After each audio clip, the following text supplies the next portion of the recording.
महाराष्ट्रातील विधान परिषद निवडणुकीला बंडखोरीचं ग्रहण. महायुतीमध्ये 9 जागांवर बंडखोरी. पुणे, रायगड, छत्रपती संभाजीनगर, नाशिकसह यवतमाळ, अमरावती, परभणी, नांदेड, जळगावमध्ये बंडखोरीचं सत्र. अब्दुल सत्तारांना मुख्यमंत्री आणि उपमुख्यमंत्र्यांनी मुंबईला बोलावलं. दुपारी बंडखोरीबाबत चर्चा होणार. छत्रपती संभाजीनगरमध्ये सत्तारांच्या मुलाचा अर्ज. भाजपकडून आज शिवसेना संपवण्याचं काम सुरू असल्याचा सत्तारांचा आरोप.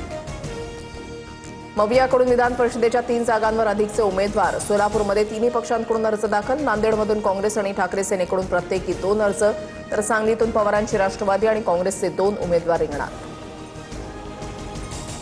दोन्ही शिवसेना एकत्र याव्यात. अंबादास दानवेंच्या वक्तव्यांना भुया उंचावल्या. तर आम्ही बाळासाहेब आणि हिंदुत्वाचा विचार घेऊन चाललोय. आमची घोडदौड अशीच सुरू राहील.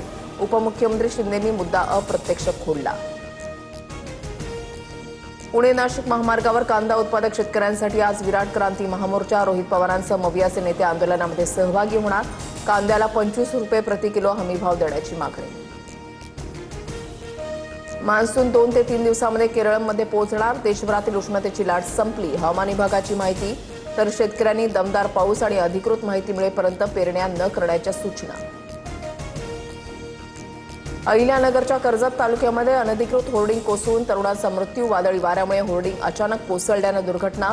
बॅनरला छिद्र पाडण्यासाठी संबंधित तरुण होर्डिंगवर चढला होता.